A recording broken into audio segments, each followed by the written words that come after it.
All right, good evening, everyone. Can everyone hear me? If you can hear me, please give me a thumbs up.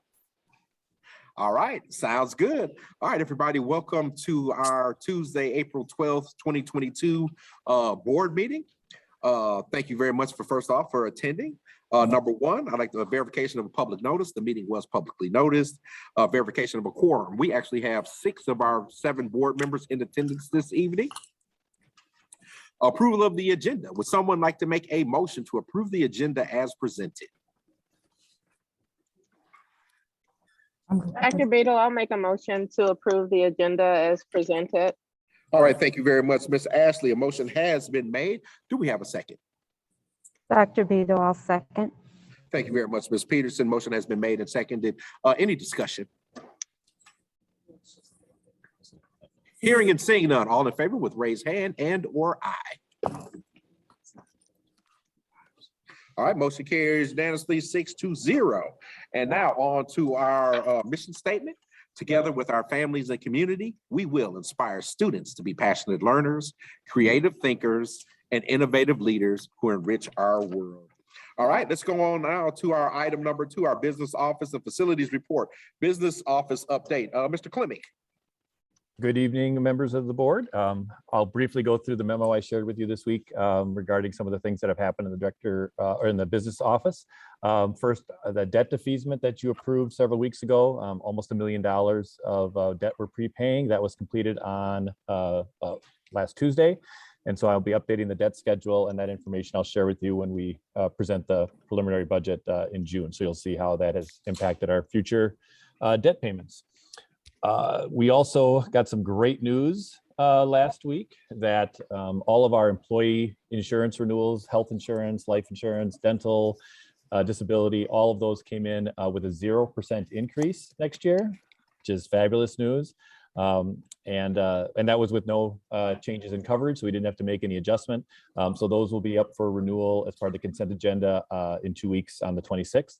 And just a reminder, just so you know, and then staff who may be listening, is we are proceeding with our open enrollment period, which will be coming up May 9th through the 20th. And we'll have our a third-party vendor we use called Building Blocks. They'll be reaching out to staff and providing them an opportunity to make any changes to their insurance coverages. This is the one opportunity other than having a qualifying life event that would allow you to make a switch for insurance. So this will be for next year. So that is good news. Kind of tied to that, last week we also rebooted the district's insurance committee. That was something that was started by a couple of my predecessors in an effort to engage staff in how benefits are handled in the district. And that usually was involved in situations where we had to make decisions because we had costs and we're trying to figure out how to mitigate some of the increases. Fortunately, this year we didn't have to address any of those questions. So it was more of kind of just getting the group together and providing them with the information on all of the different coverages that we provide. So in addition to the basic ones, there's a lot of subpoints that we're going to be trying to better communicate to our staff, things like health club reimbursement. You get gift cards if you use if you do your preventive medical visit every year, things like that, having access to Teledoc for free, things and pieces like that. So just reminding the staff of all of the different benefits that we do provide. So we're going to continue that conversation. Usually we'll probably hold 2 to 3 meetings a year. We'll do something in the fall. We'll kind of talk about wellness. It's one of the pieces I know that we as a district would like to make sure we're moving forward and kind of improving our staff wellness program. So we'll be working toward that. The district is making a change to its FMLA calendar. And again, staff was alerted of this yesterday. We just a basic information, just saying that we're switching from one of the calculation methods was as a calendar year. So basically you get 12 weeks of FMLA leave for specific events from January to December. We're switching to what's known as the rolling 12-month period measured backwards. So basically when you go on FMLA, if you use the full 12 weeks, then you're eligible for FMLA again in a year from that point. So it isn't tied to specific dates, it's tied to when you use it. That's a really common methodology for calculation. So we do have to provide the staff with 60 days notice. So we're going to be implementing that as part of our handbook switch in July, but we have to let everybody know about that now. And then just a couple of comments on food service. It's been pretty busy. First of all, the Fork Farm units have been installed. I don't know if it's, oh, if you're looking back at the area, the big white light in the servery, that's what that is right now. It's growing lettuce for us. In 2 weeks, when you come into the board meeting, if you want to come a few minutes early, Aramark will be presenting. And so Michelle Anderson, our food service director, will be here, and we'll have the servery opened up if you want to see what's happening. It'll be 2 weeks of growth on the lettuce. So we've purchased 2 of those units right now. It's kind of exciting to get that off the ground. And we're looking forward to all the fresh vegetables and herbs that we'll be presenting to our students in the near future. We did begin re-offering a la carte items at the high school beginning last week, and just reminding families that you have to have a positive balance on your food service account in order to purchase a la carte items. Of course, the regular lunch is still provided free during the pandemic, and so this is just only for students who want to purchase a la carte items. And parents do have the ability to kind of flag the account if they don't want their students to purchase a la carte items, and so they can certainly have that, make that flagging that way in Skyward. And then just reminding people about the last, as we kind of come down to the end of this phase of the pandemic, there is a kind of, there's a lot of misinformation out there right now about what's happening with the breakfast and lunch programs.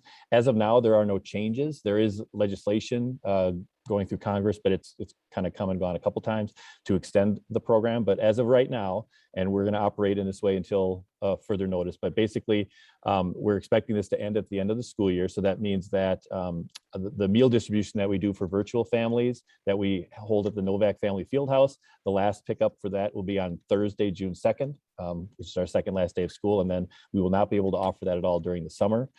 We will serve breakfast and lunch for free during summer school, and it will be open to students who attend the Park and Rec playground if they are in fact doing that. I was waiting to hear if they had decided officially to do that or not, but if they are, those students will be able to participate.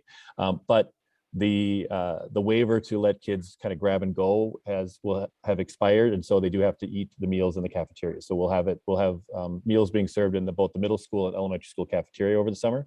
And then again, we're going to be preparing for paid meals starting in the fall of 22-23, and we will be asking parents during the registration process if they feel they may be eligible for free or reduced lunch or breakfast to go through that process during registration, or if they qualify through direct certification in order to receive those benefits. And there will be some pieces of that also that ties into school fees and some other things that they may be eligible for. And then finally, as we've noted, during the pandemic and the reimbursement process with the federal government and food service, we continue to collect an excessive amount of fund balance. Fund 50 has, let's say, a lot of money in it, and it is exclusively can only be used for food service. So DPI has sent me a letter, as they have to probably 90% of the districts, saying that we have too much money in that fund balance, and so they're asking for a spend down plan. So I will be working on that. It's due at the end of the month, and I'll share that with you as part of the Aramark presentation that we do at the end of the month, just to talk about how we're going to spend down some of that money. Any questions on any of the business office topics? I have a question. Yes. So in terms of needing to do that spend down, could we ourselves extend the free lunch program as a part of that? We can't use federal money to offset the cost of paid lunches. So that's the tricky part. They don't want to have it subsidize the full program. So we have to be very careful about what we do that. We can certainly improve the quality of food, and we can do other things, but we would still have to charge for people who don't qualify for the free and reduced level, if that's what happens, if they do go back to the paid system. Because every year we go through they go through a paid equity tool. They have to make sure that the price of a paid lunch isn't too low, to make sure that it isn't negatively impacting the funding that comes from the federal government. Okay. So I guess the short answer is no, not directly. We can't just offer free. We may be able to do that for breakfast, because that's a different program. And it's something we'll certainly look at to alleviate some of that cost. But I know from a lunch standpoint, as part of the National School Lunch Program, we do have to charge if we go back to the normal process. I have a question, Kevin, about that. So the free program has been really good for nursing, because I don't have to worry about headaches and stomach aches because kids can't eat. can that money be used for snacks? Potentially, I can look into that to see, because there's a snack program as well, which we participate in from the after-school program. And because it's a separate piece, it may be eligible for that. So that's certainly something we could look at to make sure we had snacks available at no cost to students. But I will follow up on that. All right. Any other board member have any questions for Kevin? My only thing is Kevin, good job. You and your team getting us that 0% increase. That is huge. And for individuals that don't know, when you start to look at a budget in relationship to like the number of staff that we have, and you start to look at that, insurance coverages, vision and dental are huge. So, you know, for us to be able to have that 0% increase, man, that really helps our budget. And again, Kevin, thanks so much for your due diligence and being able to handle that part. I can't really take credit for it. I do appreciate, we do pay a consultant, which helps kind of put the pressure on the insurance company to give us a good rate based on our loss ratio. But really, our loss ratio has been pretty favorable the last few years. And so that really is a testament to the employees, because they're making smart decisions for their coverage. We're not, hopefully we're not delaying coverage, but they're using their preventive opportunities. They're taking advantage of teledoc, that's free, and making sure that, 10 years ago, there was there might've been people who were going to the emergency room, for a cough, and behavior has changed since then. So those expenses have, certainly been reduced because we've changed the way we do co-pays and that. So it comes down to if the staff is making good decisions and keeping that loss ratio down, that helps a ton in making sure that that we're able to have minimal increases. And again, 0% this year. This will be the third year we've had the same premium amount. So that's great. All right. Thank you very much for that update, Mr. Klemick. All right, let's go on to our item number B, approval of new hires. Mr. Klemick. Yes, we have one new hire this evening. We have Wendy Whitley, who's been hired as a middle school teacher. She's actually working in the Village Academy, which opened yesterday. All right. Would someone like to be able to make a motion to approve the hiring of Wendy Whitley? Dr. Beadle, I make a motion to approve the hiring of Wendy Whitley as a middle school teacher for the 2021-2022 school year. All right. Thank you very much, Mr. Ashley. Motion has been made. Do we have a second? I will second. All right. Thank you very much, Ms. Robinson. All right. Motion has been made and seconded. Any other discussion? Hearing and seeing none, all in favor with raised hand and or aye. All right, motion carries unanimously 6-0. All right, let's go on to our next item, approval of resignations. Mr. Klemick. Yes, we have one resignation this evening, Christopher Crocher, who was the middle school STEM teacher. All right, would someone like to make a motion to approve the resignation of Christopher Crocher? Dr. Beadle, I will make a motion to approve the resignation of Christopher Crocher as a middle school STEM teacher effective February 21st, 2022. Oh, wait, stop. Is that something's Mr. Klemick, is this a typo for this February 21st? No, that is correct. This is almost 2 months ago. That is correct. Okay, all right. We have a motion that has been made. Do we have a second? I'll second the motion, Dr. Beadle. Thank you very much, Ms. Ashley. Motion has been made and seconded. Any discussion? So what is the reasoning behind the delay? Did he even actually start with us? Yes, he was with us since the beginning of the school year. Okay, so what's the delay on bringing it to the board? The letter was dated that day. It was recently submitted to us. And I'd say part of it is a personnel matter that I don't really want to discuss in open session. So. Oh, okay. All right. Any other questions? All right. Hearing and seeing none, all in favor with raised hand and or aye. All right, motion carries unanimously 6-0 for the resignation, accepting and approving the resignation of Christopher Crocher. All right. Wendy Whitley, we're looking for great things coming from you for coming to work with our students. Welcome to the Brown Deer family. Mr. Crosher, good luck on your future endeavors. All right, let's move forward. Let's go on to our item number D, our 2021-2022 budget update. Mr. Klimick.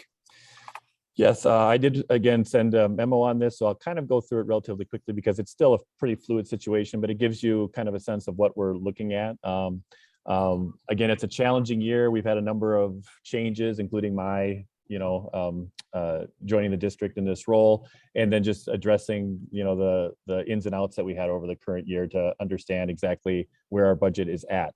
But in looking at, and we've looked at the treasurer's reports over the, a monthly basis over the last several months. I've included the March treasurer's report as an attachment as well, so you can kind of see where we are. From a revenue standpoint, we're tracking positively. For Fund 10, we're about 1.5% ahead of last year. Fund 27 about 1% higher. We are confident that we're going to get all of the desired revenue. I say desired because we may change what we collect out of Esser funding, but everything we're looking for, tax revenue, equalization aid, all of those pieces are going to meet or exceed where we budgeted for. So that'll be great. And of course, in Fund 27, we did talk about the fact that last year we were kind of at the end of the year trying to make sure we were in compliance with maintenance of effort. I'm going to be a little more cautious this year and wait till we get closer to the end to make sure we do a claim that isn't too much that affects that. So we'll do a better job with that. So there's going to be a lot of kind of dancing around with the budget in May and June just to kind of finalize as we decide how much do we want to pull from Esser, or how much of a fund balance addition or a Fund 46 transfer for future maintenance. So there's some openings there we'll be looking at. From an expense standpoint, I highlighted a number of objects that are coming from the report that I'm looking at. Several of them are coming in positively, and really the big one that is the salaries and benefits lines, which seems unusual, but when I say the salaries, the 111 object is the one that when we pay contracted folks or what their originally budgeted amounts were. So when we have staff transitions, when positions are vacant, we're not paying anybody in those roles, or when there's when a new employee comes in and they're paid a different rate than the one that was in that role before, or there were several positions that we didn't fill right away at the beginning of the year. That's where some of those savings come. So I had to take a look at where we were at and project out for the rest of the year on the current expenses. So that's kind of where we're looking at. Now there are other staffing pay lines, substitutes, overtime, that's up, but those are smaller lines, so it's not as big of a deal that they're up. And then I just highlighted some other things. Utilities is another area that we're over budget. Natural gas has been shot up again this year, and so our heating bills have been more than we had planned on. And it might also be part of it is just the amount of people in the buildings have impacted utilities as well. That we're at a much higher rate than we were certainly last year. Pupil transportation. That will probably end up slightly under budget. The hard part, because again, we've been running 7 buses instead of the 8 that we usually plan on, but we are experiencing higher fuel cost adjustments. So it's a little unpredictable as exactly what I'm going to get on the bill every month until I know. So I'm anticipating that fuel cost adjustment won't offset the missing bus, but it will get us closer to where we are in budget. So it'll be under, but not as much as I'd hoped. And then there's a few other things I mentioned. We are using Keel Virtual School a little bit more than we had originally budgeted. Our open enrollment number came up to where the budgeted amount is, so we're going to be a little over in that area. I'd hope to have some savings. We did have that pool filtration project. That was something that the board approved last fiscal year, but we weren't able to complete it until this fiscal year, so that line is over budget. But I am anticipating, when all is said and done, that the Fund 27, the special education budget, will also be under budget, and that will allow us to reduce our transfer from Fund 10 to Fund 27, which will be a part of that potential surplus at the end of the year. Kev, Yes, Kev, a question for you. Under 27 in the IDEA, are we going to be using those funds in relationship to do the virtual academy? So are we using IDEA dollars in Fund 27 to do that? Because that's almost what it's actually made for. Well, it is if all the kids have IEPs, which not all of them do. So we have to be careful on that. It wasn't what we planned to use it for. I had budgeted, we still have the CISA contract that we that's still in effect for this year. That could be a question for next year as we budget the IDA money. So for right now, the CISA contract is a couple $100,000, and that was that was part of what was already budgeted in there. So it'll be claiming that or most of that, again, depending on how the final spending in Fund 27 comes down to. So just to, again, make sure our local dollars are sufficient enough so we don't have a maintenance of effort issue. Okay, so because I'm just kind of wondering, and Ms. Antadari might be able to help me with this or whatever and stuff, just because when we start talking about 27 and then everything that we got with the IDEA dollars and SEL and stuff like that, that we're, I don't know how many different pools are we pulling dollars from for that program. Yeah, well, obviously this year it's a small amount because there's no outside costs other than Ms. Whitley for a few months. That's really the only new cost that we have. So it's 6 weeks, 7 weeks. So we'll absorb that, and then we'll look at how that will be, how it'll fit in the budget for next year as part of that process. So whether it comes out of IDA or how, where it fits in. And Dara, is the rest of your staff falling under that, or is there only one person falling under that? So none of, Mr. Rome is under pupil services, but Miss Willie is a regular education teacher. So technically she falls under Fund 10. So the special ed kids we did not hire a special ed teacher at this time. We're looking to do that for the upcoming school year, but the students who have IEPs who are attending are being serviced by their current caseload providers. So we didn't have to do additional. Okay, I was just kind of wondering about that or whatever have you. And thank you for your answer, Dara, and thank you for more of the explanation, Kevin. Right. Yes. If we do add a special education, because the question when Dara presented originally was, were we going to find a dual certified teacher at that point? And we didn't originally. So, but if we do hire a special education instructor for this program, then that would certainly be funded under IDEA. Okay. All right. Thank you. Thank you very much for that explanation. All right. And then, so then looking at the Esser funding, I did say that I am reviewing that now. I've submitted a new budget to DPI, made some adjustments because we know, as an example, as I presented, that the after school programs have shifted a little bit. So what we originally budgeted, those expenses aren't going to come through. So we will be bringing those down and looking at other things that we can do to complete. I really want to get rid of I would like to spend down Esser 2 funds this year and make sure that program is done at the very least. And then if we have the ability to save Esser 3 for the next year or two, then we have a kind of a pot of money we know that we'll have available to us. So again, we'll be looking at all of these pieces as the year, and obviously there could be something unexpected that could crop up. I have asked all of the departments to basically I've asked them already to finalize their purchases, but there are little things that will pop up, or there could be some maintenance issue that we have to address suddenly. We'll have to be prepared for. But like I said, I'm pretty confident that we will end the year on a positive note. And as we get into May, I'll be able to probably give you a better handle on what that might actually look like, and then we can be strategic in coming up with that final number.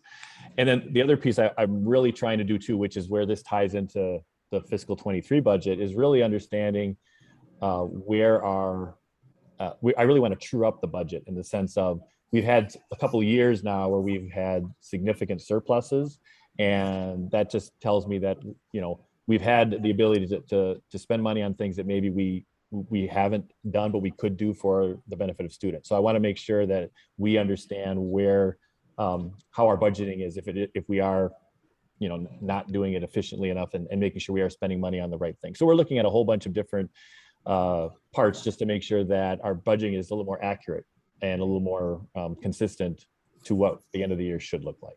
So that's part of the plan. And again, what happens this year will impact a little bit of how we budget for next year. All right, board members, any questions for Kevin, for Mr. Klimek in relationship to the 21-22 budget update? Yes, Ms. Peterson. Kevin, this is first of all, thank you for this update.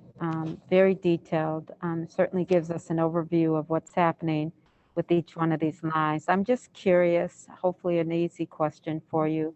What did we budget for the Kiel school in comparison to what we actually have attending the school? Right. We had originally budgeted about $60,000. I forgot I want to say, we had a budget in the preliminary, and then we upped it a little bit when we did the final budget in October, and it was about it was in the $60,000.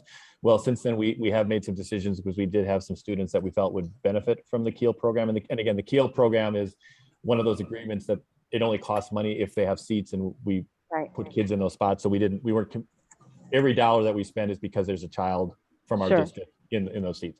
And so we're up to just about $90,000 now. So we increased it a bit because we, again, had situations where we thought students would be more successful in that environment as the year went on. So we did make an adjustment for that. But again, we have enough things offsetting in other areas that it's not an issue really. But certainly. All right. we will look at part of our process again for next year is to decide what do we want to commit to the Keel program. We probably will have that in some form, and how many seats we plan, and then do we have a hard cap internally that we do, or will we provide ourselves some options in case, again, we have students that would benefit from that.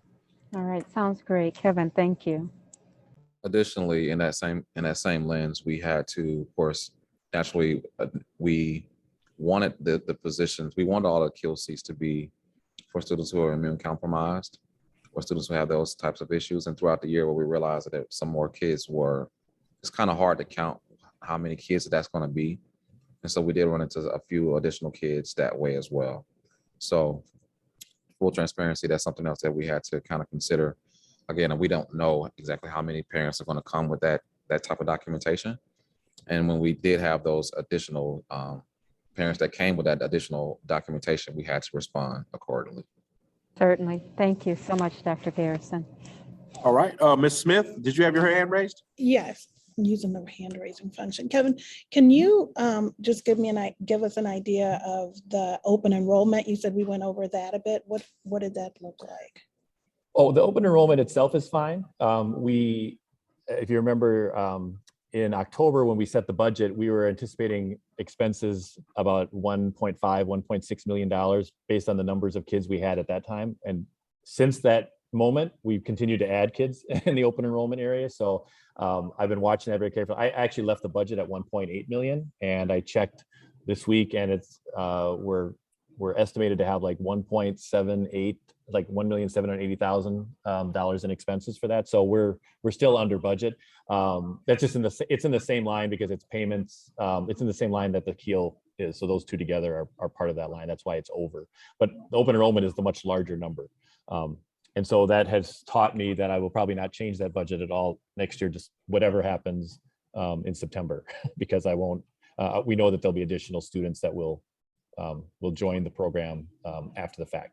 And we will be able to tax for those next year. And that's a nice segue into my next topic if we don't have any other questions. So. All right, any other questions, board members? Any other questions for Kevin in relationship to the 21-22 budget? And we're about to go over the 22-23 budget, Kevin. Mm-hmm. All right. I didn't know if you were trying to combine both together. Okay. No, I only tie them together just in the sense that there's some interchange there. So again, how this year finishes will impact a little bit of how we plan and what we can do and what we can't do. Some of the things, if we come in tighter to this budget, we won't have as much flexibility going forward to do other things. But if we come in under, then we may see that we'll have some additional flexibility. So that's where the 2 years are kind of connected in that sense. And because we do have this, in most years, you have a fixed amount of how much money you can spend. But with the Esser dollar piece, we have some flexibility. We can decide to draw as much or as little as we want to. We obviously have only 2 more years to use the Esser $3. So we're not going to go much farther than that, but whether we use it in equal portions or whether we decide that the needs are such this year that we need to use more of those resources, then that's what we'll do, and we'll make the adjustment the following year. So I just wanted to update a couple things. Again, we had talked back in February, just understanding our revenue limit based on our anticipated enrollment. Again, these are projections. I'm projecting enrollment to be relatively flat overall next year, again, because of the huge bump up that we had. I don't want to suggest that trend would continue increasing at that rate. So we'll try to go flat, and we'll see again how the numbers go as the registration process goes through the summer. But I have at the one part which alludes to what the question Stacy had, was that I did add in $300,000 for the prior year open enrollment. I anticipate we'll have probably a little bit more than that, but we have to verify which students we counted and which students we didn't. But that does provide us comparatively from this current year to the next year of about $430,000 of additional revenue, which is 2.1% increase. And you say, well, it's $430,000 we have, which is great. But on the other hand, we've also caused some reduction in some other revenue. So one example is our open enrollment in revenue next year will go down because we didn't allow for any additional seats, and some of those seats will have students graduating out. So that's a reduction of about $60,000.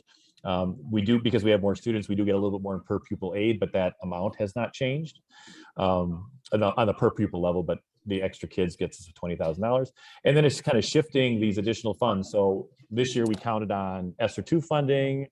We had that extra governor's per pupil aid, and the funding for the ECF program, the Emergency Connectivity Fund, where we bought another set of laptops. So we're kind of taking all of that away, replacing it with the Esser 3 aid. Half of the money is $950,000. So basically you see this other revenue drops about $290,000. So that nets out to about $140,000 in additional revenue. So, because the important thing is just that, and that's not a lot of new money. It just isn't. And so I'm just kind of reminding people that the state of Wisconsin and the legislature said, hey, you guys have plenty of money from the federal government. We're not giving you any more money on a per pupil basis for the revenue limit or in categorical aid. So their response has been, if you need money, use Esser to fill your budget. So unfortunately, it doesn't allow us then to spend money to do what Esser was intended for, which was to invest in programs and supports to our students to help mitigate the learning loss that they experienced during the pandemic. So we will continue to work through the services we provide. We're looking at the services we provided this year, see if we need to make any adjustments, make some tweaks to look at places to reduce so that we can absorb other things that are coming up in the budget that we're expecting increases. So and then I just wanted to give you this is very early, but it was a request just to kind of show that what we're expecting the following year's revenue limit to look like. And again, it's very preliminary based on an assumption of students, of how many students will increase. But the important piece of that too is that we always use a 3-year rolling average. And so in fiscal year 24, the 23-24 school year, that's when I call it the COVID year, the 2019-20 year that we dropped significantly, that year falls off of that average. So even if the state doesn't give us more money, and there's a lot of question, I would say the election this fall probably will have something determine how much money may or may not be provided to school districts. But I'm hopeful that the legislature recognizes that we'll have gone through another challenging year, especially with inflation and having all the cost pressures on us, that hopefully they will provide us with a somewhat adequate increase. So, but even without that, I'm looking at roughly $500,000 to $600,000 increase in the revenue limit a year from now, or 2 years from now. So you can see the trend is there, that we're still in this increasing enrollment piece. Now, again, unless the enrollment drops suddenly and unexpectedly, but if we continue kind of even flat or a little bit of an increase, we will see additional funds going forward. Just want to give you that's kind of a long range, just to know that there is likely additional money coming in a future year. And so then the question is, what are we going to be using the Esser funding for? I'm going to try to budget where we kind of split the money evenly for the next 2 years and see if we can create programs that could be sustainable and support students for 2 years instead of kind of doing it all in 1 year and then having to make some adjustments. So we'll be looking at that. Some of the things that we're talking about and things that will very likely happen in some cases is shifting their after school programming, how we do that into Fund 80, which is where it has historically been. But we did put it into the Esser funding this year. So it'll either be supported through the tax levy, or we did as a district apply for the CLC grant again. We'll see if we get it. We were not successful the last time we tried, but that could be another program. Again, also run through Fund 80. So that takes it off of the Esser funding. I don't know that we would continue after school program transportation. The elementary school, there was use, but the middle school didn't really hit to that point. So we'll certainly look at that. As COVID winds down, we have the potential of reducing the nursing staff, or certainly the medical supplies. I hope not to have to buy another case of masks anytime soon, but we'll see again what happens. Perhaps a reduction in the technology hardware purchases. We've done a lot of laptops. Kara's probably looking at me right now, but there's a lot of, we've really purchased a lot of laptops, and if we have to do a replenish, it could be a smaller amount this year, so we may have some money there. And then hopefully a reduction in the number of Kiel virtual students that we plan on. So we're looking at that. So there'll be several $100,000 or more coming through that. We're also looking at other things. We're looking at software we're using, whether those still make sense. We're looking at other places to save money and making sure that our spending is correct. And then again, it is that truing up too, just to make sure that what we've been budgeting is realistic, or whether we're way over, and we should be able to plan to spend a little bit more money in there. So looking at the expense estimates, just to kind of talk about some of the things that we're including in that, we do have that new contract with Rightway, which amounts to about a 5% increase over our budgeted amount. I'm going to talk about whether or not we want to keep 7 routes. We've obviously functioned at this point. They may not be able to offer 8. I don't know. And if it does stick, the numbers I showed you when we did the contract was 8 routes. So if we do stick with 7 and fuel starts to drop, we'd actually see a reduction in that line. So it's something we'll look at. Our utilities will have to increase those to accommodate those increases, especially natural gas. We're working through with Jody. I don't think Jody's ever had a fair budget to really assess all the pressure that's put on the facilities when we have things that break and need to be fixed. So we're gonna have a lot of conversations to kind of true that up a little bit and make sure she has enough money for that. Our insurance lines, and this I'm talking about our property liability, those sorts of things. I'm still waiting for final numbers on that, but we are expecting to see some of those lines go up $8,000 to $10,000, or 8 to 10% overall. Cyber insurance is incredibly expensive right now, or is shooting up, and there may be a point, maybe not that far off, where companies just won't insure school districts and other large, because the chance of cyber crime is just so great. But we'll continue to take advantage of that while we can. I do know that activities and athletics will have a little pressure on it, because the conference has agreed to, they've had pressure on having refs and officials. They're asking for more money for all the games, so we're going to have to make an allowance for additional funds for that, because we pay the officials for home games, and so that comes out of our budget. And then ending on a positive note, as we talked about earlier, that the employee insurance lines, at least, we did not see an increase, and I know some of my cohorts in the area are seeing 3, 5, 7, and potentially 10% insurance. So it's great that we're going to come in with a 0 there. And then finally, which is a conversation that we're going to have in closed session tonight, but I just wanted to give some basic highlights, because the big piece of the budget is what does the salary increase look like, or what are we planning on, or what are we trying to do for our staff? And so, and that will be the big piece, and that'll help kind of fit the other pieces in place. So we have been since Act 10 in a situation where we negotiate with the teachers union on an annual basis up to the amount of CPI. CPI has always been in the 1 to 2% range for the most part. It's very manageable in our budget and with our salary schedule. However, this year CPI is the highest it's ever been since Act 10, and it's 4.7%. So we will talk about how that could fit into our budget, or what we would like to do about that, because then after we come to an agreement with the teaching staff, we have also traditionally paid the same to the rest of the staff, administrators, support staff, custodians, and the like. So because this is a little bit involving the negotiation, it's a closed session discussion that we will have this evening. So it's very preliminary again, and my hope is to give you even more information in May, and then give you a rough draft of the budget at the June workshop meeting, and then you'll approve a preliminary budget at the end of June, which again will change significantly between that and the budget we do for the annual meeting, which again will change significantly between that and when we do the final budget in October. All right, questions for Mr. Clemming?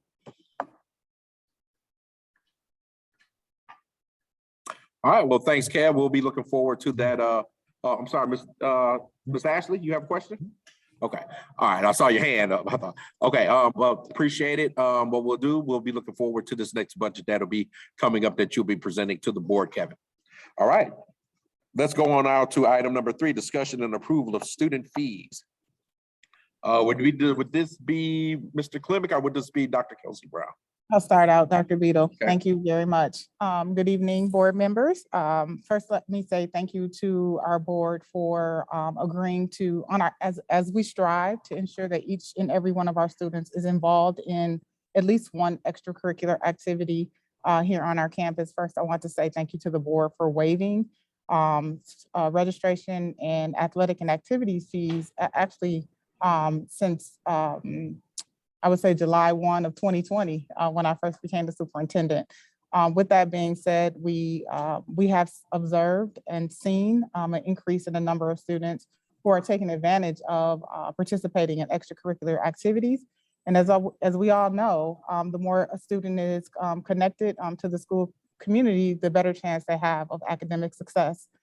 So as we continue on that quest, what district administration is asking of the board this evening is to continue on that quest to ensure that our students can continue to be connected to our school community beyond academics, but in a slightly different way, in line with 1, our equity policy, and number 2, our students and families' socioeconomic status. And so tonight, what we are proposing is students and families who submit their free and reduced lunch applications contingent upon how they qualify as it relates to either free, reduced, or fully paid, that we continue to use the fee structure that we have.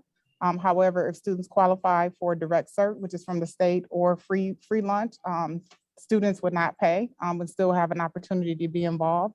Our reduced lunch, students who qualify for reduced lunch would pay half of whatever the fee is for registration or the activity that they are interested in participating in.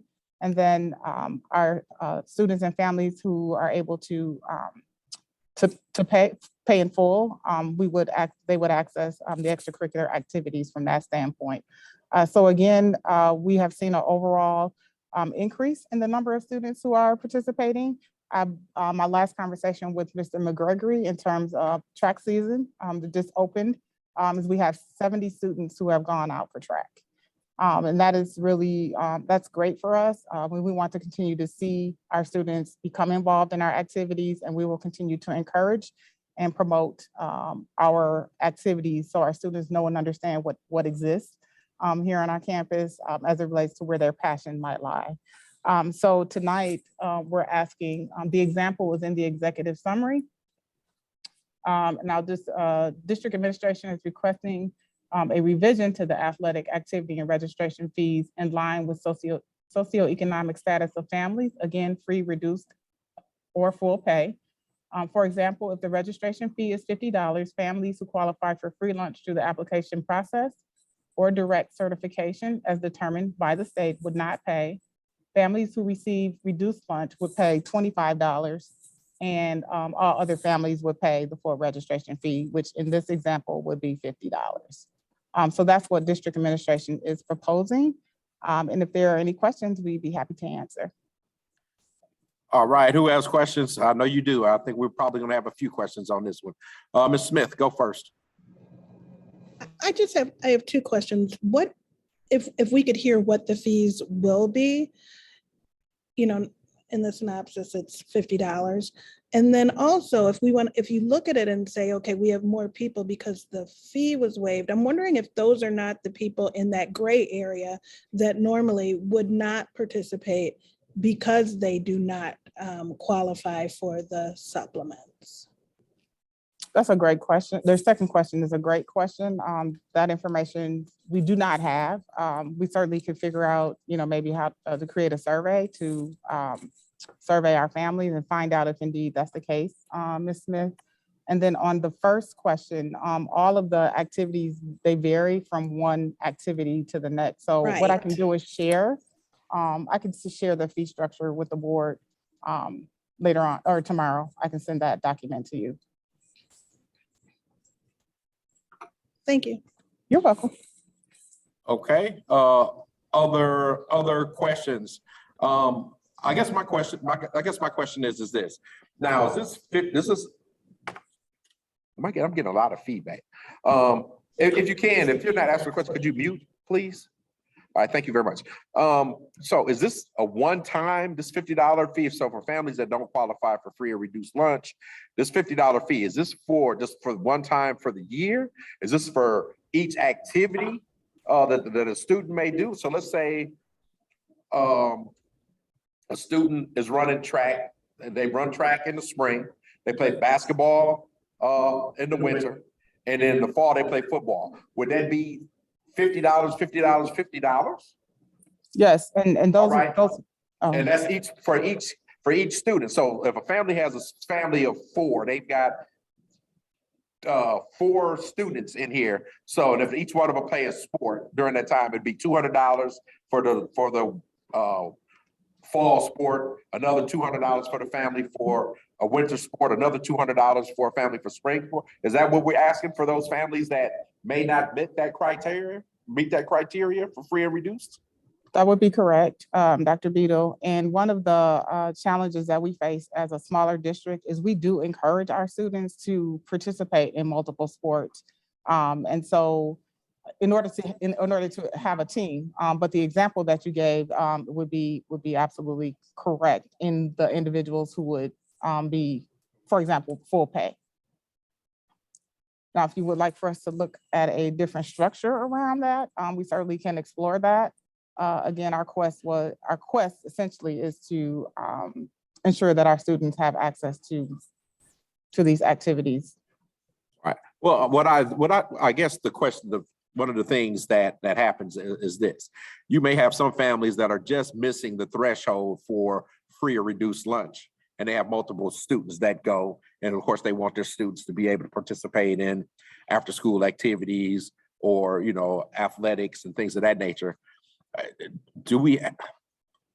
Is there a way for us to be like, if there's a family of 3 or 4, could it only be they only pay $100 instead of paying $200 for that family? Is there something else that we may be able to do? Because you know what, there could be some families that are just missing that threshold. They do not meet that threshold, but they can't afford $200 for 4 students to be able to do this and do this in the fall, in the winter, and in the spring, and turn around and do this. So do we have anything else in place to be like, if a family says, look, I do not meet this criteria, but I'm Sure. having some issues, we're having some issues, Sure. whatever have you, is there something that we can have that may be in place for that? Sure, absolutely. We can definitely. reach back to Kevin and determine a family limit, if you will, based on number of children in a particular family. We can also think about economic hardship options as well. And we want to make sure that all of our families understand that we can work with all families based off of the need as well, in line with our equity policy. All right, see, because that's what, because for the first time, I'm sitting there listening to, we've got 70 students out here for track, where generally we only have about 25 to 30, maybe, or whatever. We got 70, and I would hope that has something to do with them wanting to participate, but then also the standpoint of it's not costing families an arm and a leg in order for their student to be able to participate. I agree. Sorry, I needed to unmute. Yes, that's fair. I agree.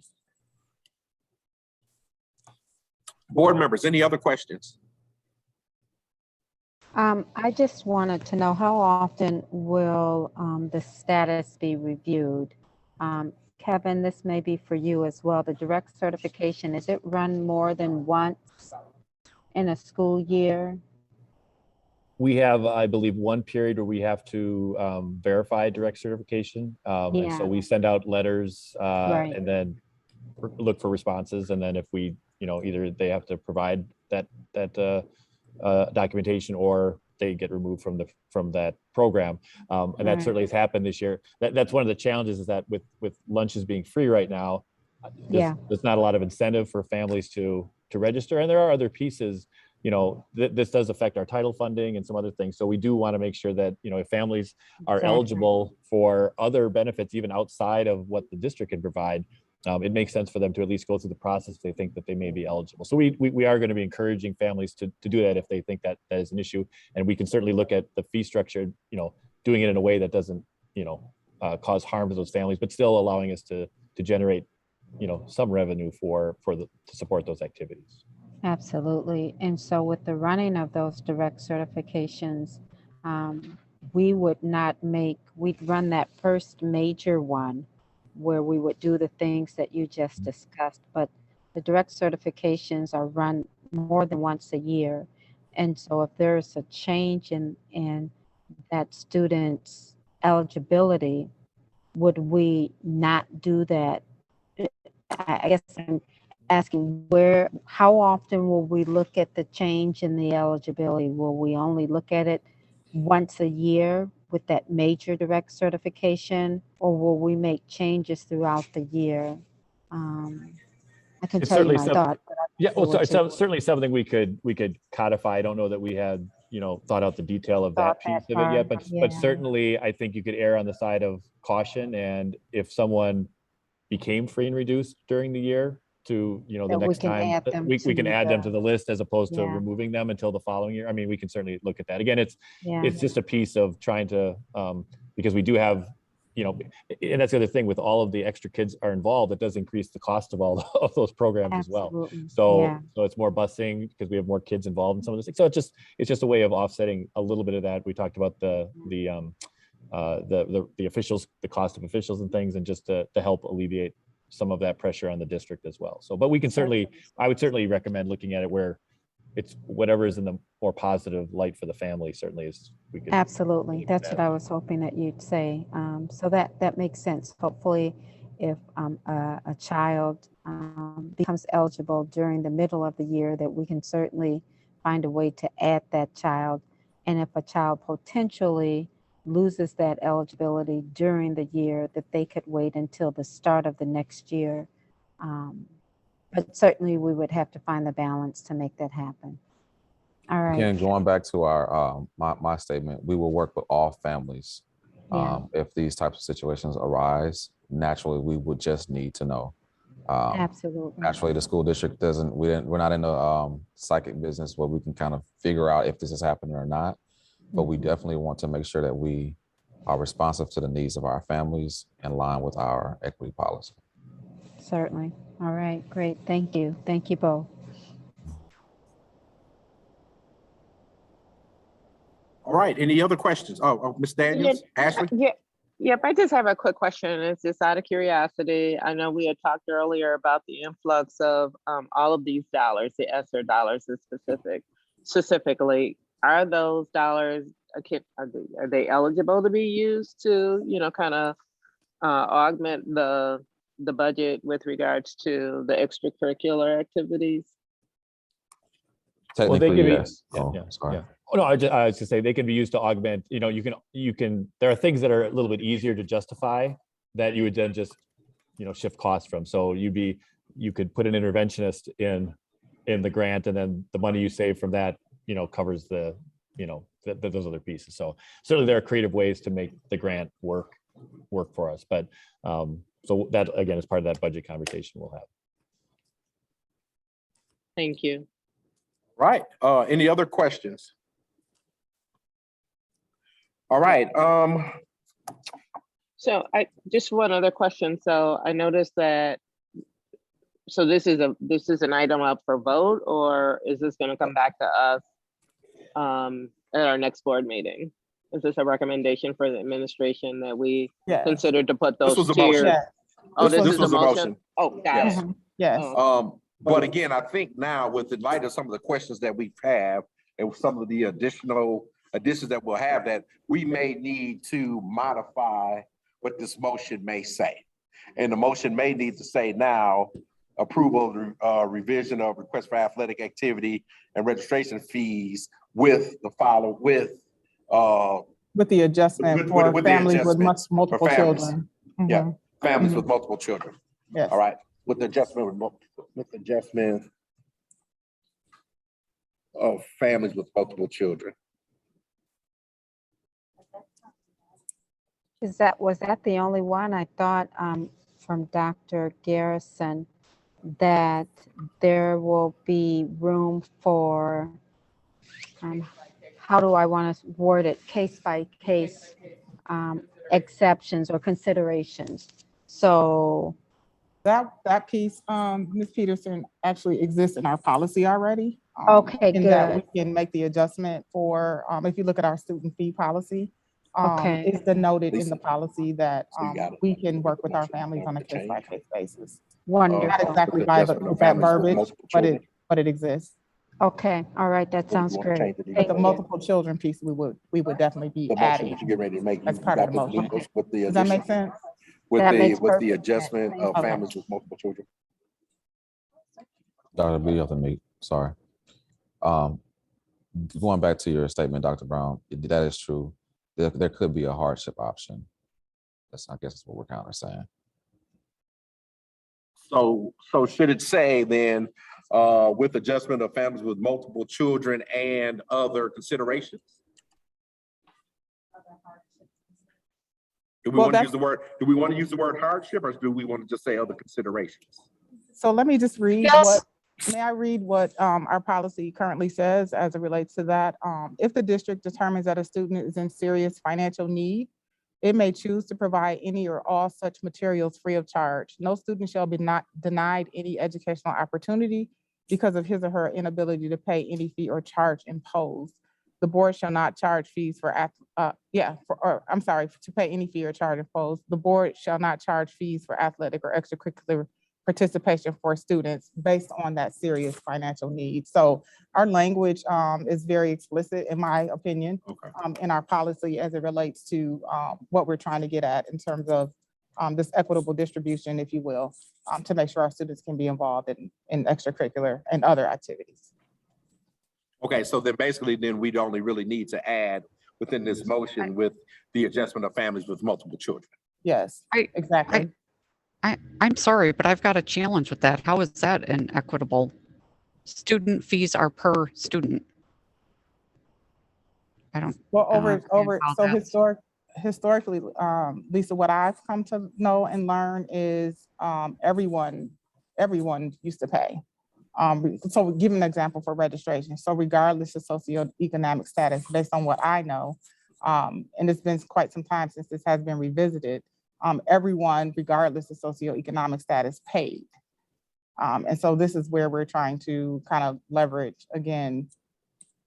Sure, that part I understand, but then Okay. doing something for a maximum per family with multiple children, I just don't see where that fits. Why do we need that language in the motion? Since you're covering it with the social emotional or social economic. Sorry, wrong socio. Emotional too, to be very honest. Right. I'll just add, this is a topic that's going around right now with business managers because a lot of districts are setting fees for next year. And so the North Shore has been kind of sharing, so we kind of all see where people are at. And there are a number of districts that limit either on a per student basis or on a family basis, the athletic fees, so it isn't, and we never have. So it's just something we were going to look at anyway, and I don't know what that number is yet, but because if you do have families with a number of kids, that does create a hardship. And then how does a family decide which kid get to participate in which sport? So it was a consideration we were looking at, and it's not uncommon among school districts to have some sort of limit on a per family or on a per student basis for multiple activities like that. So just to kind of add a little bit of flavor to kind of what Lisa is saying, as well as to what the initial suggestion was, it's one thing to say, okay, this family has 4 children and each child wants to play a sport. But when you get it to like Todd was saying, or Dr. Beto was saying with, okay, you have 4 children and all 4 want to play 3 different sports, and so you can't afford it, that adds a different layer to it than just each kid wanted to do a sport.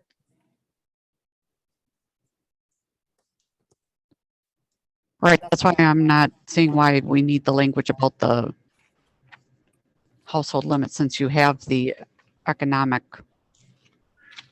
qualifier. And then the Dr. policy. Brown. Dr. Brown, can you read the policy one more time for us, please? If you Sure. still have it In relation to financial need, if the district determines that a student is in serious financial need, it may choose to provide any or all such materials free of charge. No student shall be denied any educational opportunity because of his or her inability to pay any fee or charge imposed.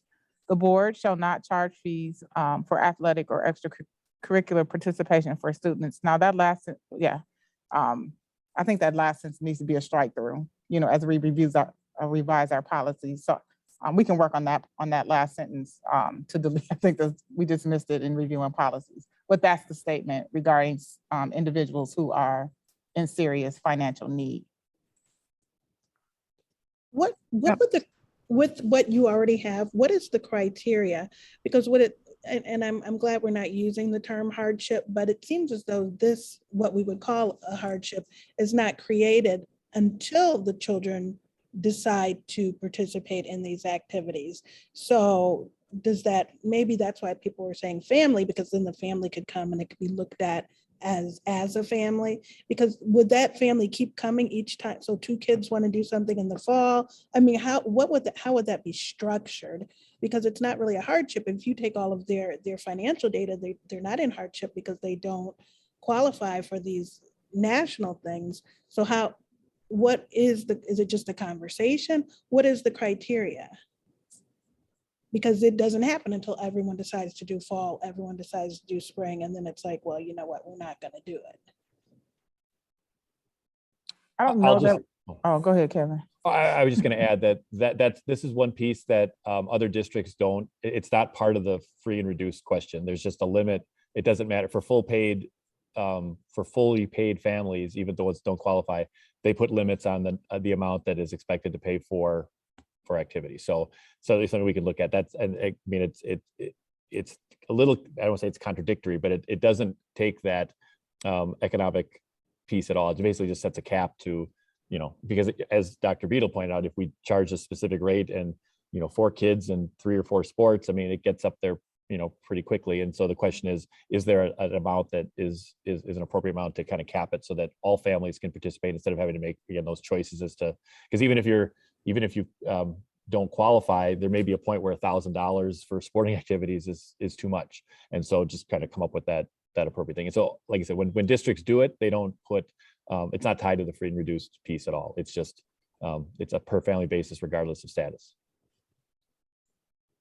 So question for Mr. McGregory, is this a common occurrence where a family would have multiple children playing multiple sports, or are we just kind of going off into a little rabbit hole here? For us to be able to compete, many of our students play multiple sports in multiple seasons. So we do have a lot of families who might have 2 or 3 kids playing, say in the fall, depending on the sports that they play, and then might turn around and either play again in the winter and or not the winter, but they also participate in the spring. And as Kevin alluded to, there's pretty much common policy or practice, I should say, where there are limits set on the families, regardless of their socioeconomics, just because of that fact that a lot of the students do participate in multiple athletic events or teams, I should say. Okay, thank you. Mr. Linsky, did that again? I want because listen to what you were saying. It did make a lot of sense to me what you were saying, because there's a provision that's already in there, but that was for individual students, not for families. But so I'm not exactly sure. Well, I'm sorry, my fault. Yeah, me and you right next to each other, so we're going to get a big. Okay, so are we going to implement a family maximum per year or something? Then if so, what is that amount? And I'm just not clear what we're making a motion on. I don't see a schedule. Schedule of what? A schedule. Because the thing as presented is factoring in the free and reduced lunch. So if now we're going to add in a household maximum, what is the maximum that we are annual. Right. So Kevin or Mr. McGregory, is there, since this is something that's commonplace within within districts or whatever have you, can you recall right off the top of your head what that family max may be? It could be, say, $200, $300. We don't have that number, so we might have to table the motion until we can provide that to the board, because I know Kevin has sent out, shared a document per the North Shore in terms of what they do. I do have a meeting tomorrow with ADs, and I can find out in the Woodland Conference what that looks like for the Woodland Conference. And then we can meet and figure out what makes sense for us using those two comparables, and then add that to the motion for the next meeting if that's doable. That'd be much appreciated. Lisa, I got a thing, and you said the next meeting, that'd be much appreciated. I'm looking at Lisa like, yeah, okay, all right, I got you, Lisa, I got you. No, I'm just playing. Okay, but so then I would like to then. I mean, sorry, I know we're joking, but regardless of that, I mean, I want to do a fair thing so we know what we're voting on. Right. So can we table that then? Should we make a motion to table? You don't need to do that. We just need to agree that it's being tabled, and nobody makes a motion, and we'll just bring it forward next time, as long as it's on the agenda. Mm-hmm. You don't need to make a motion to table it. Okay. All right. All right, well, let's go ahead and move forward. And Mr. Clemick, Mr. McGregory, if you could make sure that you have that information for us for the next meeting and have that added. Dr. Kelsey Brown and Ms. Ross, can you make sure that that is added onto the agenda for the upcoming meeting on the 26th? Yes. Okay. All right, thank you very much. All right, let's move forward to item B, our COVID-19 update. And before I give that to Dr. Kelsey Brown, before I do that, I do want to recognize Nurse Sharonda Farrington for passing her National Board Certification as a school nurse. Congrats. And also for an excellent job with the last immunization fair thing that happened on Saturday. So excellent job. So with that being said, COVID-19 update, Dr. Kelsey Brown. Yes, this actually is Ms. Farrington. Thank you for stealing my thunder, Dr. Beto. I was saving that for the district showcase at the end of the month. Thanks. Thank you. I appreciate that. We'll do now it. you got me out here bad. Now first the Fat Boys break up, now this. Congratulations again, Ms. Farrington. We will recognize you at the end of the month. Yes, so please plan to attend. But again, congratulations. But what I asked Ms. Farrington to just to provide a brief update around our COVID experience, if you will, in the district currently. I'll let Sharonda share. But since we have let go or off-ramped, if you will, since we have off-ramped our facial masking policy, I just wanted to ask Sharonda to share with you what activity around COVID has been looking like in our district. So, Ms. Farrington. So I just want to let you guys know that I am smiling. Life has been pretty good, especially with the addition of the nurse that we have on board. It has been an amazing experience for me. COVID, we've kind of kicked it. We've had 0 cases. We have had illnesses and we have had sickness. We've not had any of those result in infectious time at school. So even if there were cases, they were not infectious at school at any point in time. So our count is still 0. We still have lots of students and staff that wear masks throughout the day. Our vaccination rates for our staff have gone up. We're at 60% for dose 1. We're at 59% of our staff are fully vaxxed. And then our boosted rate for our staff has also gone up to 39%. So things are looking very good. I know that the cases are rising. So I do continue people to mask. I sometimes mask if I'm in the health office. I will mask if needed. It is nice to breathe for a change. So if cases in the community continue to rise, we're not seeing that right now at the school district. We are still continuing to have our monthly vaccination clinics. Our numbers have gone way down, but the fact that we are still offering them, and we had 25 people come through the last vaccine in March, and we had less than 20 come on the April 9th. But we had a few families with children, so just happy to be offering that service for our community. And we still will have the May clinic, even if there's only one person, the doors will be open. And those vaccines will be readily available. So I have talked to several nurses, and it really is an amazing thing to just to smile post-COVID. The stress level has gone way down. And so if we can just continue this throughout the year and continue to focus on primary care that we've been focusing on with the kids, with dental clinics and vision clinics, this will be amazing work for us. So that is the goal, and we are getting that done. Does anyone have any other COVID questions? Yes. Ms. Sharonda, are you or are we offering the second booster at all here in the Brown Deer District?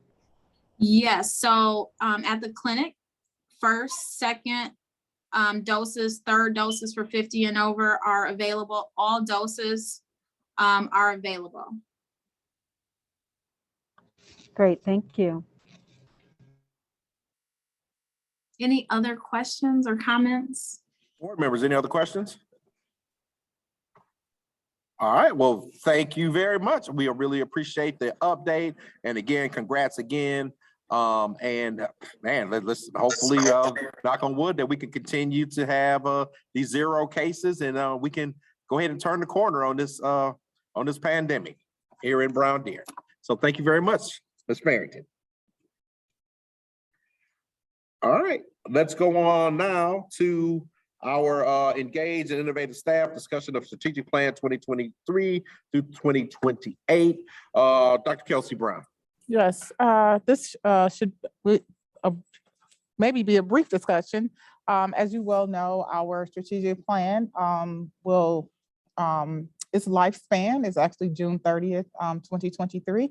And so we do want to put some wheels in motion here to better understand how the board would like to proceed as it relates to strategic planning. I am familiar with the experience that many of us who are on here now went through with the current strategic plan, which involved initially 3 different organizations coming to the board to present. For those who have the ability to facilitate strategic planning, we brought 3 different organizations to the board. They presented to the board, and then ultimately the board chose who they wanted to help us facilitate this process. And I just want to understand if that's the route the board would like to take this time moving forward, so that I can begin to reach out to various companies to see if they have an interest, perhaps including the person who led our strategic planning conversation last time. If he is, his name was Drew Howitz. If he is still engaging in that work, he could be one of those individuals. Again, just want to understand how you would like for us to proceed. And perhaps the thought process could be one person, as soon as I can reach out to them, one organization presents to the board each month moving forward, so that we can plan that process. So just wanted to understand what the board's pleasure is around that. All right, Dr. Kelsey Brown, being part of the process from before, I think that what you just suggested actually is a good idea. Be able to put an RFP out there in relationship to that, and then have those agencies come to us, present, and let us know exactly how they would regulate and implement the strategic plan, our strategic plan for 2023 through 2028. I really liked how the process actually worked last time. There was a lot of community engagement when we did this as well too, and stuff. So, you know, so stakeholders had an opportunity to be involved in it. The board was definitely involved in it.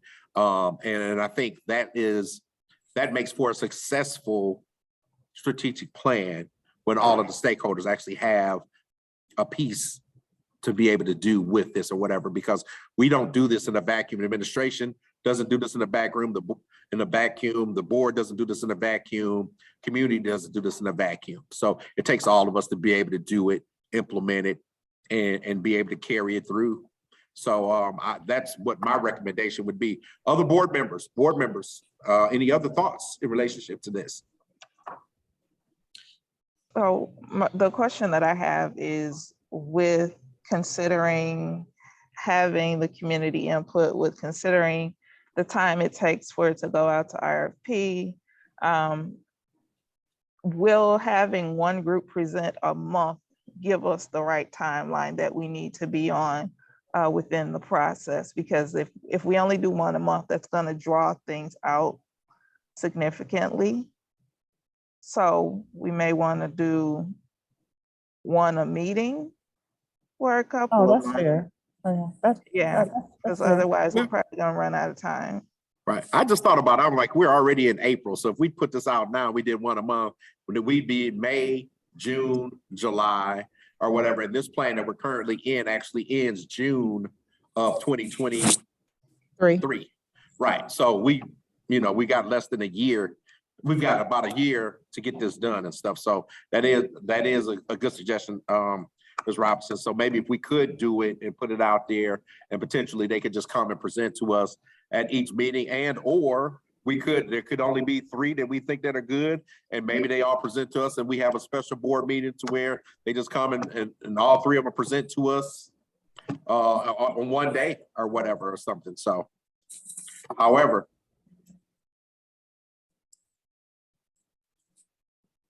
that's a great suggestion, Ms. Robinson. I'm open. Just looking for direction from the board.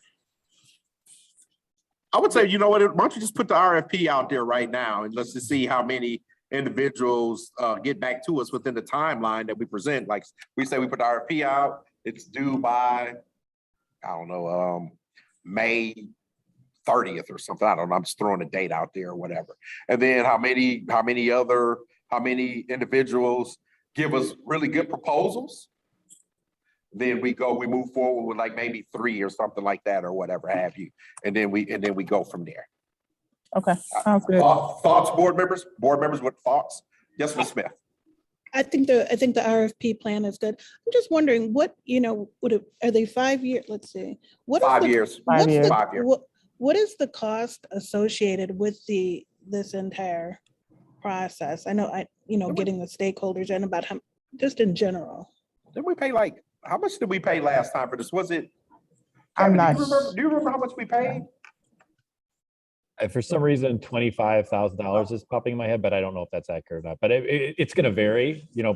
Some of them will be much more involved, and and I would suggest, and Dr. Brown maybe would remember this, but I think the district last time took more on itself to do some of the work. So while Drew was the facilitating of the main event and did some preliminary work, I think the synthesis of the actual plan fell on the district, and that was an attempt to save some dollars. So it's just a matter of then having the resources internally to do that, or whether we, pay someone to go through the entire process, and what does that look like? So I think we'd have to, really kind of examine that in what will already be a fun budget year.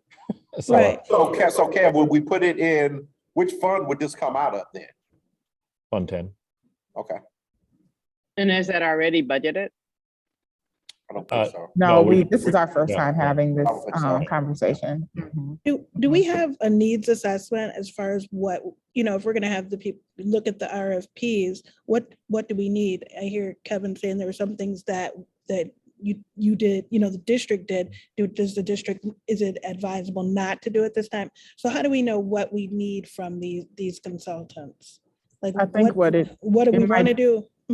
It might behoove us to, first of all, look at the last RFP. I don't know that I don't know that I was aware that we posted an RFP for the last one. That might be a piece that I just missed in the process, as a director of teaching and learning. But I think reviewing that would be important first and see what exactly did he do to facilitate the process. Full transparency, the manpower from the district to synthesize that and pull all that together is going to be quite the challenge, given where our challenges currently lie. And so I'm hoping that the board would go with us, or whoever this person is, to help us be able to pull those final pieces of that product together. It's pretty involved. Right. I would just like us to be very clear on what we want as we vote. Yay, this person's great.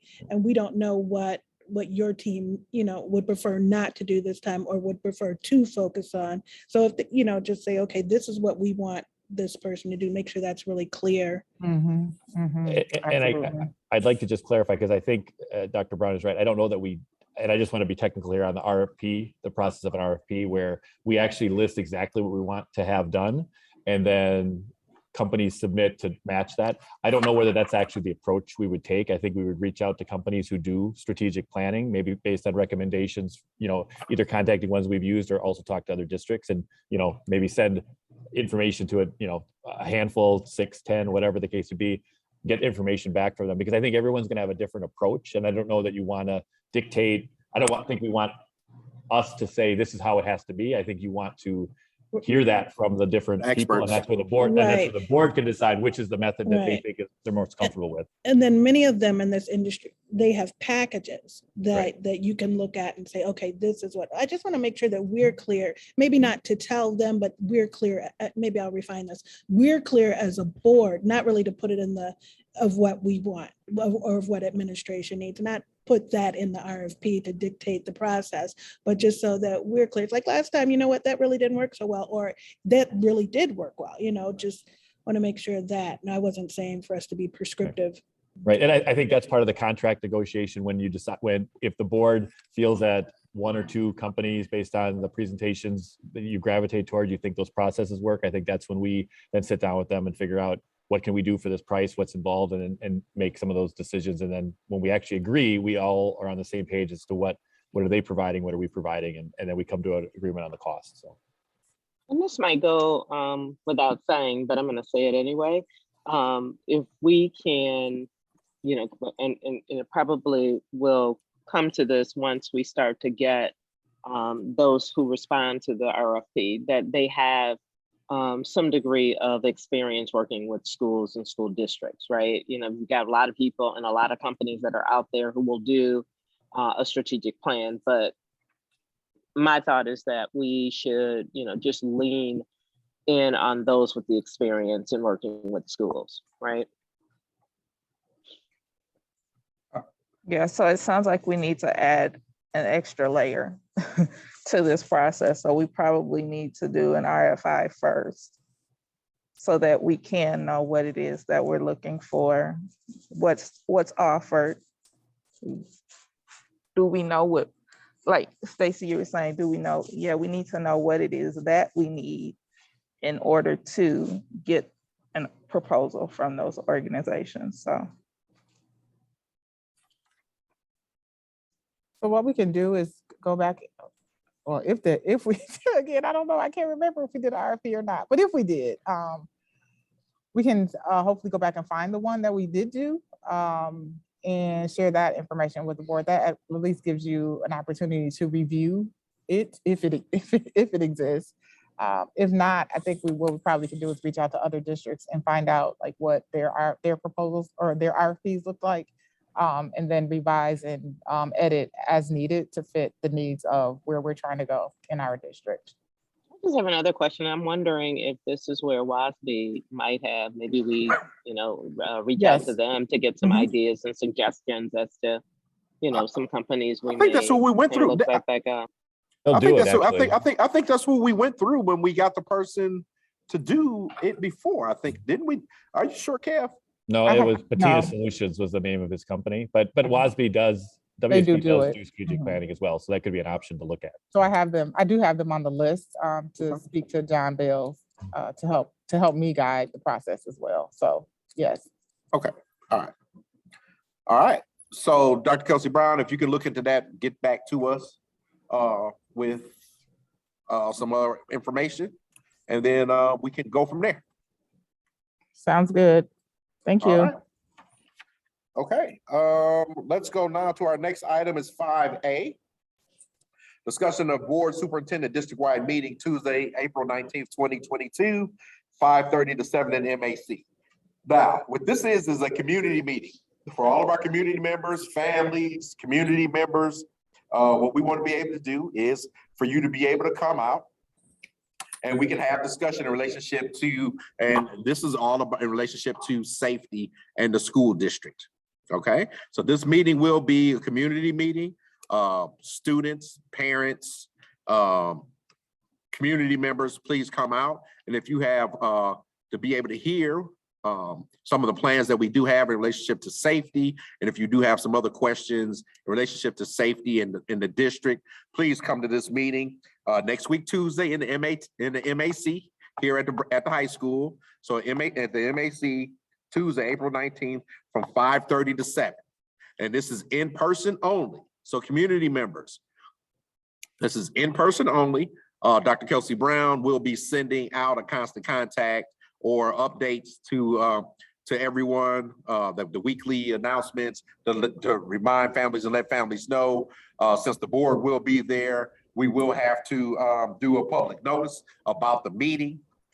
And please come out, listen to some of the safety plan, and or come and ask some of your questions or have some of your comments that you have in relationship to safety and the district. The only way that we can work together is for us all to be together when we go ahead and we do this and stuff. It's for everybody to have their voices heard and for us to understand the processes that we're getting ready to go through, some things we're looking at being able to implement. And who knows, some of the questions that you may have may be something that may need to add to what we're trying to put together as a district right now. So please come out on Tuesday, April 19th from 5:30 to 7 o'clock in the MAC.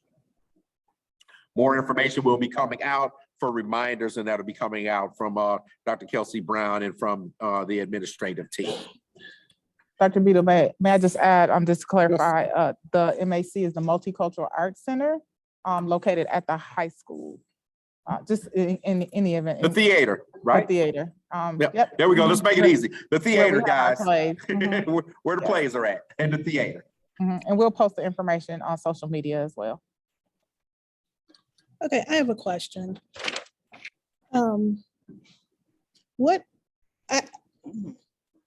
Okay, so now it's in person. It's in person.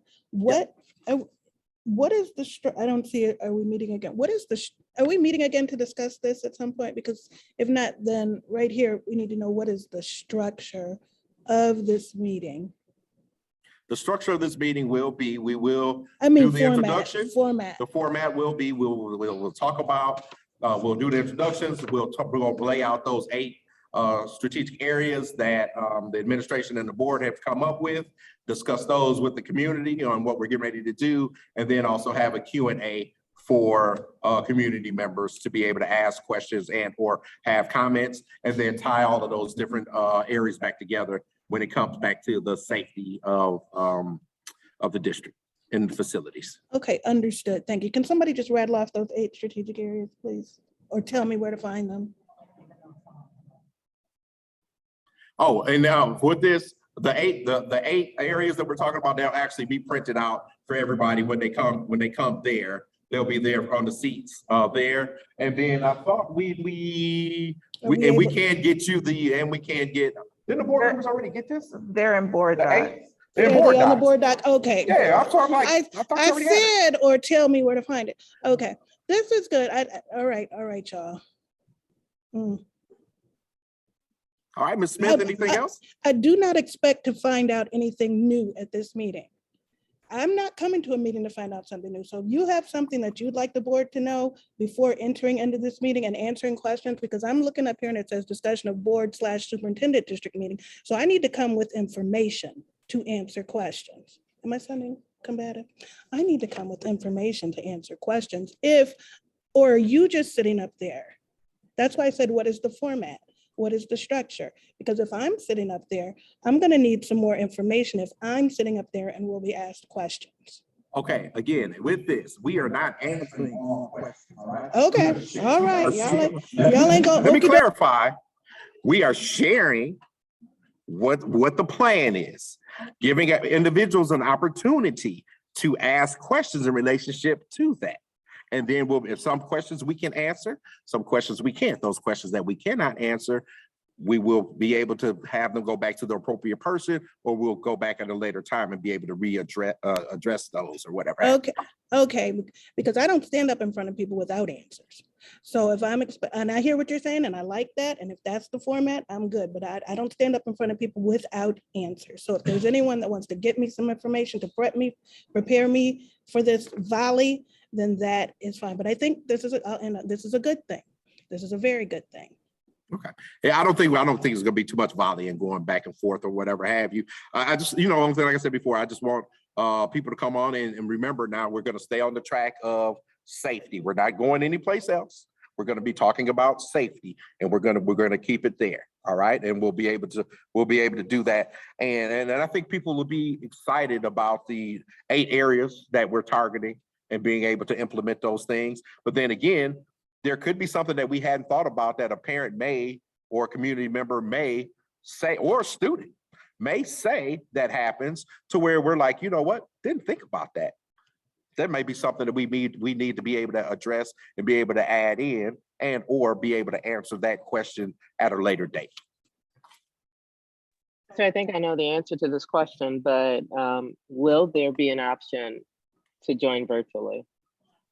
No, I think we kind of had a discussion in relationship to that, and the virtual option is no, because we don't have that capability in the MAC at this time.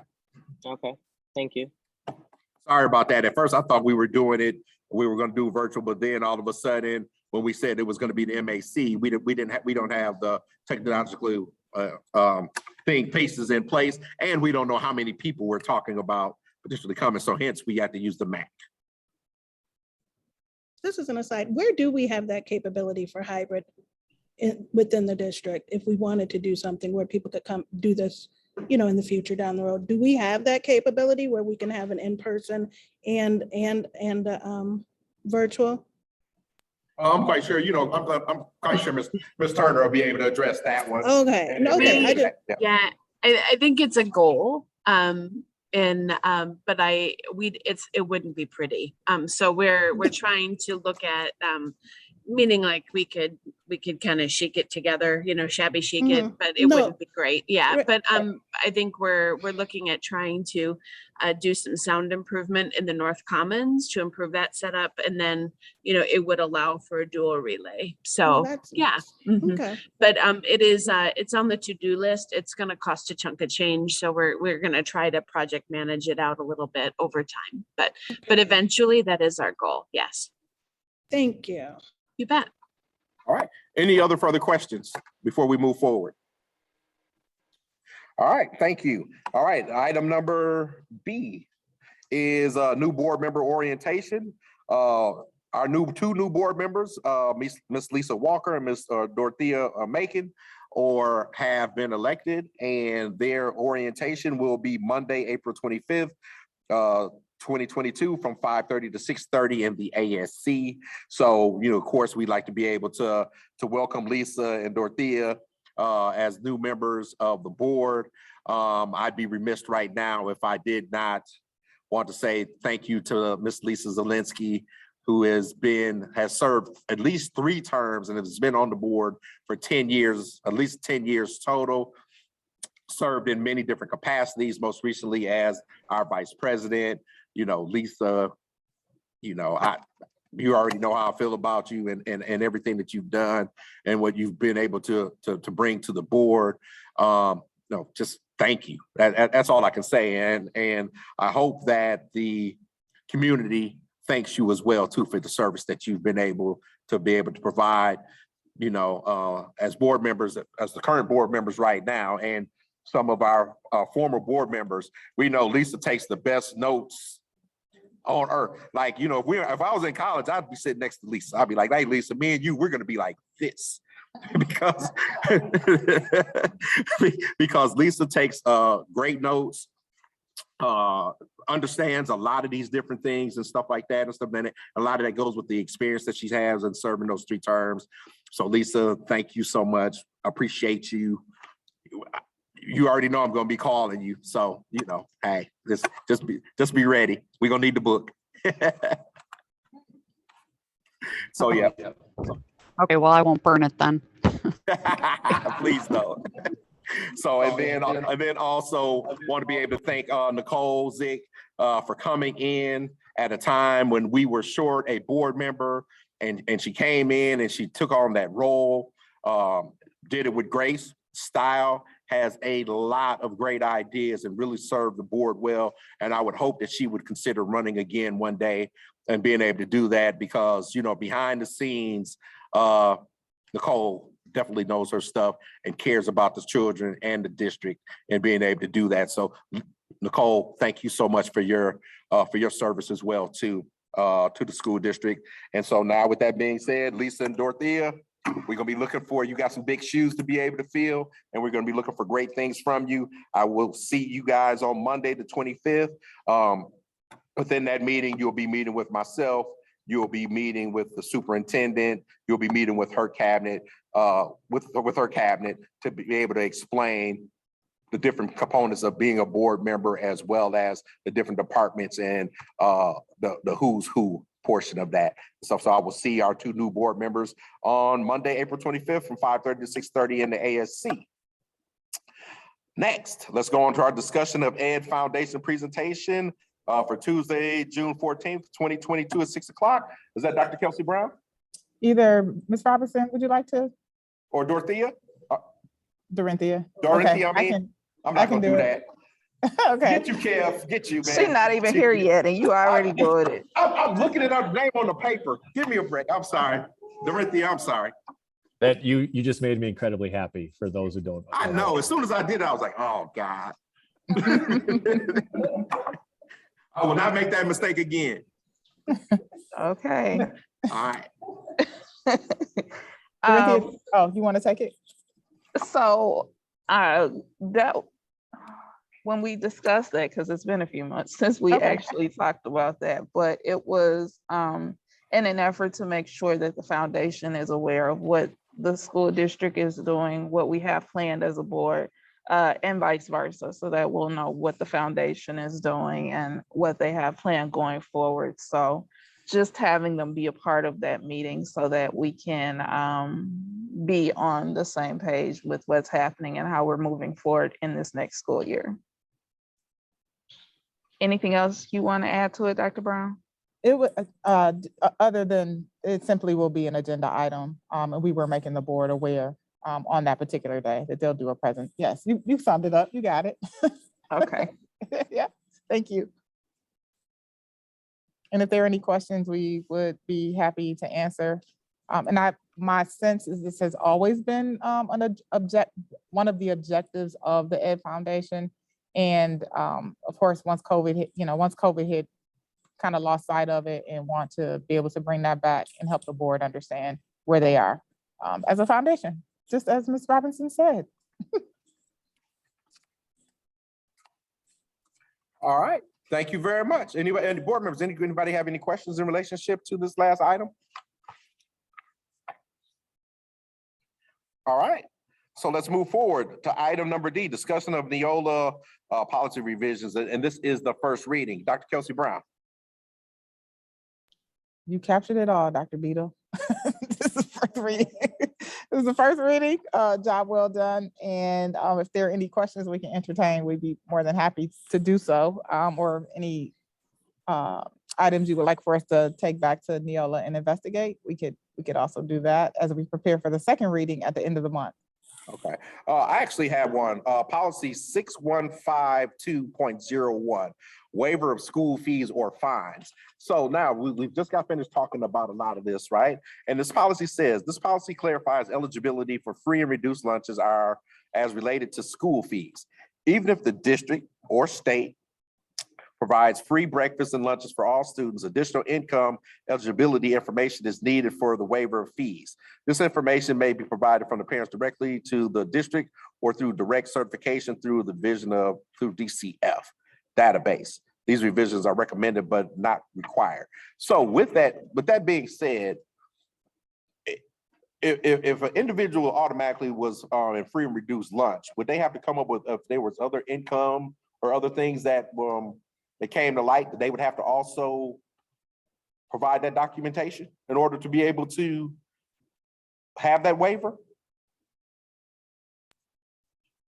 I would just, the reading of that is, I think if the federal government, as they're doing now, is providing free lunches to, all people, you still have to qualify under the programs, because right now we don't, it doesn't matter your economic, because if you read that, I think it says if the government, what if you want to read, I don't have it in front of me, but it said additional income information is needed for the just the waiver of first, fees. the very beginning of it that you started. Oh, the policy clarifies eligibility for free and reduced lunches as related to school fees, even if the district or state provides free breakfast and lunches for all students. See, that's what I'm saying. Like in this situation where the federal government, as an example, is providing free lunches to everyone, they're still asking for, you still have to go through a qualification and eligibility process. Okay. You have to go through the fee. You have to go through the free and reduced application process to be able to do that, right? Yeah. Okay. So these revisions are recommended but not required. No, it's up to the board to decide. Right. No, that's what I'm saying. That's why I'm saying these revisions are recommended but not required. So that's why I was just kind of wondering, because again, we spent 20 minutes talking about this or whatever have you. And then when I was reading through this, that was the reason why I asked the other question in relationship to families and stuff like that, because I was kind of wondering, well, how exactly would we want to implement this one right here, whether we do it or we don't? So, all right. Okay. Other board members, any other board members have any other questions in relationship to our first reading and any of the policies that are presented at this time?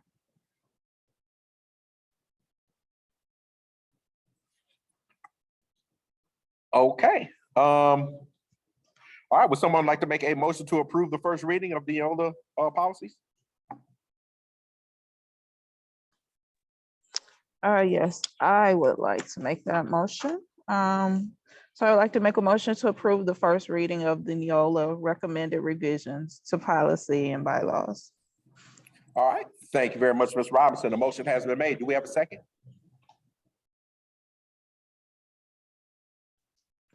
I'll second, Dr. Vito.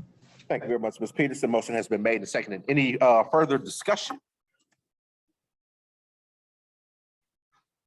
Hearing and seeing none, all in favor with raised hand and/or aye. All right, motion carries unanimously 6-0. All right, let's go on to our item number 6, motion and roll call vote to enter into closed session.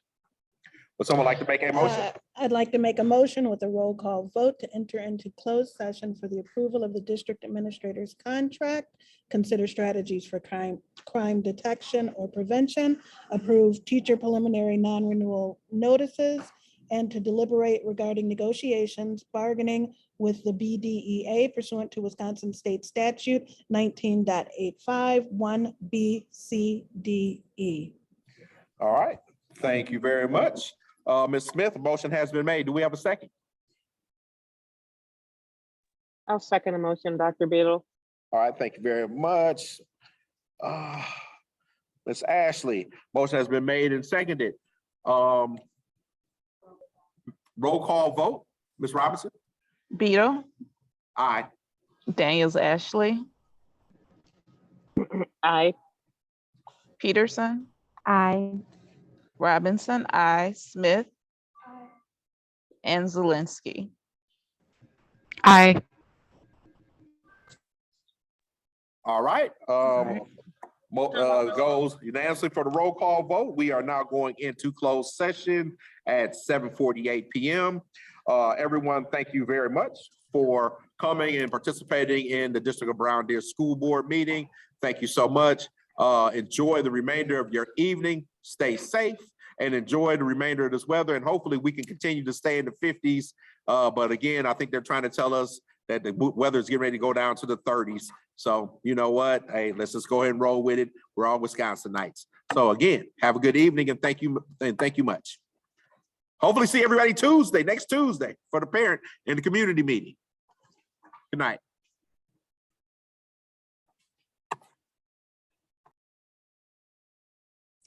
Dr. Beto, we have to stay on, well, we have to come back into